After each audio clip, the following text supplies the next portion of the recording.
মোৰ ছাত্ৰ-ছাত্ৰীসকল, আজি মই তোমালোকৰ লগত দশম মানৰ হৰে কৃষ্ণ ডেকাৰ দৃষ্টান্তৰ কবিতাটো মূল কথাখিনি আলোচনা কৰিবলৈ ওলাইছো। তোমালোকে প্ৰথমে চোৱা দৃষ্টান্তৰ। ইয়াৰ মানে কি বুজাইছে? দৃষ্টান্তৰ অৰ্থাৎ আমাৰ যেতিয়া এখন ভিন্ন বা অন্য দৃশ্য অৰ্থাৎ এটা দৃশ্যৰ পৰা অন্য এটা দৃশ্যলৈ যোৱা, এখন দৃশ্য শেষ হলে আন এখন দৃশ্য আৰম্ভ হয়।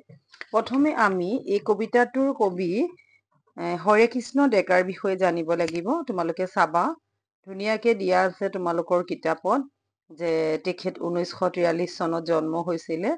ল'ৰালি কালছোৱা তেখেতে তিনিচুকীয়াত কটাইছিলে। 1959 চনত মেট্ৰিক পৰীক্ষাত উত্তীৰ্ণ হৈ কটন কলেজত পঢ়িবলৈ লয়। গুৱাহাটী বিশ্ববিদ্যালয়ৰ পৰা 1965 চনত ইংৰাজী বিষয়ত MA পাছ কৰে। গুৱাহাটী কমাৰ্চ কলেজত অধ্যাপনাৰে চাকৰি জীৱন আৰম্ভ কৰে।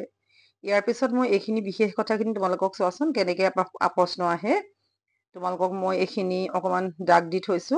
হৰে কৃষ্ণ ডেকা দা চেণ্টিনেল কাকত আৰু গৰিয়সী আলোচনীৰ সম্পাদক আছিলে। তেওঁ ৰাতিৰ শোভাযাত্ৰা, আন এজন চি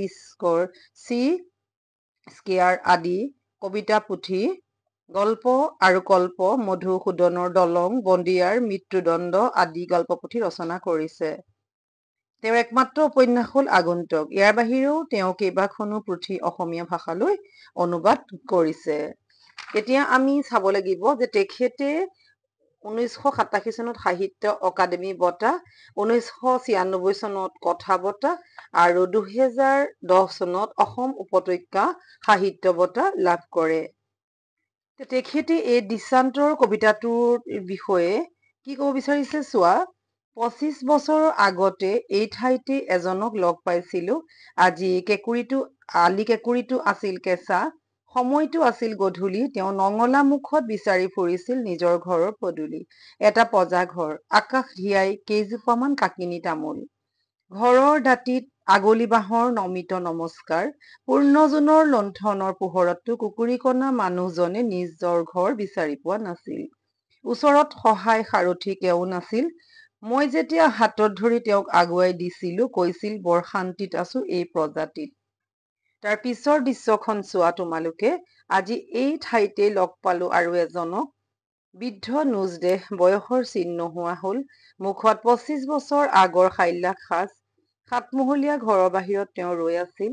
ওচৰে পাজৰে আন কেইবাটাও অট্টালিকা, এটাতকৈ আনটোৰ ৰূপ চৰা। সন্ধ্যা ভগাৰ বহুত পাছতো মানুহ পিয়াপি দি ফুৰিছিলে। চশমাৰ তলেৰে সন্দেহেৰে চাই তেওঁ মোক সুধিলে, হেৰা অচিনাকি মানুহজন, তোমাক কি লাগে হে ইয়াত? ভাড়াঘৰ বিচাৰি আহিছা এই কুবেৰৰ মহলাত? ক'ত পাবা আৰু পালেও কি শান্তিত থাকিবা? ইয়াত মৰিলে দাহ কৰিবলৈও এজন মানুহ নাই। জখৰ পোৱালিহঁতে কাক কোনে চায়? এই বুলি কৈ তেওঁ সাতমহলীয়া ঘৰৰ ভিতৰলৈ সোমাই গল। এই কংক্ৰিটৰ হাবিখনত তেওঁ বিচাৰি নাপালে আৰু বৰ অশান্তিৰে উভতি আহিলো। মৰমৰ ছাত্ৰ-ছাত্ৰীসকল, ই হৈছে এটা আধুনিক কবিতা। আমি মানৱীয় মূল্যবোধৰ অৱক্ষয় হোৱা দেখিবলৈ পাইছো। প্ৰথমে আমি হৰে কৃষ্ণ ডেকাৰ বিষয়ে জানিলো। এতিয়া আমি চাওঁ যে আমি এখন সমাজত নতুন আৰু পুৰণিৰ সমাহাৰ দেখিবলৈ পাইছো। প্ৰথমখিনি হৈছে আমাৰ আগৰ এখন সমাজ আৰু পিছৰখিনি হৈছে আমাৰ নতুন এখন সমাজ। ইয়াত দুটা দৃশ্য অৱতাৰণা কৰা হৈছে। প্ৰথমতে আছিলে কেঁচা কেঁকুৰি, সময় গধূলি আৰু নঙলা মুখত তেওঁ বিচাৰি ফুৰিছিলে নিজৰ ঘৰৰ পদূলি। এই দুটা দৃশ্য অৱতাৰণা কৰিছে। এটা হৈছে গাঁৱলীয়া সমাজৰ দৃশ্য আৰু আনটো হৈছে আধুনিক সমাজৰ দৃশ্য। সেয়েহে কবিতাটোৰ নাম দিয়া হৈছে দৃষ্টান্তৰ, অৰ্থাৎ দৃশ্যৰ পাৰ্থক্য। ইয়াত কবিয়ে 25 বছৰ আগত এখন দৃশ্য অৱতাৰণা কৰিছে। আকৌ কবিয়ে 25 বছৰৰ পিছত একে ঠাইতে বৃদ্ধ মানুহজনক লগ পাইছিলে। যান্ত্ৰিক এখন সমাজ, নগৰীয়া পৰিৱেশটোৰ কংক্ৰিটক হাবি বুলি কৈছে। কবিয়ে বৰ দুখেৰে অৱতাৰণা কৰিছে যে সমাজ জীৱনৰ পৰিৱৰ্তন, গতিকে সময়ৰ লগে লগে দৃশ্যপটৰ সলনি হৈছে। ইয়াত ঠিক এই কথাখিনি ইয়াতো কবিয়ে ধুনীয়াকে বুজাইছে যে আমাৰ হৈছে কি সামাজিক জীৱনৰ ৰূপ প্ৰতিফলিত হৈছে। কবিয়ে লগ পোৱা ব্যক্তি এজনৰ প্ৰসংগৰে তেওঁ উন্মোচন কৰিলে নগৰীয়া জীৱনৰ শূন্যতা আৰু অপ্ৰাপ্তি। কেঁচা আলি কেঁকুৰিৰ পৰা কংক্ৰিটৰ হাবিলৈকে বিবিধ চিত্ৰকল্পৰ মাজেৰে কবিয়ে আধুনিক মানুহৰ নিসংগতা আৰু চহৰীয়া জীৱনৰ যান্ত্ৰিকতা প্ৰতিফলিত কৰিলে। কবিৰ কেইবাটাও কবিতাৰ গ্ৰাম্য জীৱনৰ অকপট ৰূপ প্ৰকাশ পোৱাৰ দৰে চহৰীয়া জীৱনৰ ৰুক্ষতাৰ ৰূপায়ণ ঘটিছে। দৃষ্টান্তৰ নামটোৱে লুকাই আছে আমাৰ সমাজ জীৱনৰ পৰিৱৰ্তিত সত্য। দুটা ভিন্ন অভিজ্ঞতাৰ মাজেৰে কবিয়ে কবিতাটোৰ ভাৱ আৰু ভাষাৰ অনুপম সামঞ্জস্য ৰাখিবলৈ সমৰ্থ হৈছে। দৃষ্টান্তৰ কবিতাটো আমাৰ সমাজ জীৱনৰ এক আলেখ্য। দৃষ্টান্তৰ কবিতাটোত প্ৰকাশ পোৱা অভিব্যক্তিক আধুনিক কবিতাৰ বিদ্যায়তনিক আলোচনা মহানগৰ চেতনা বুলি কোৱা হয়।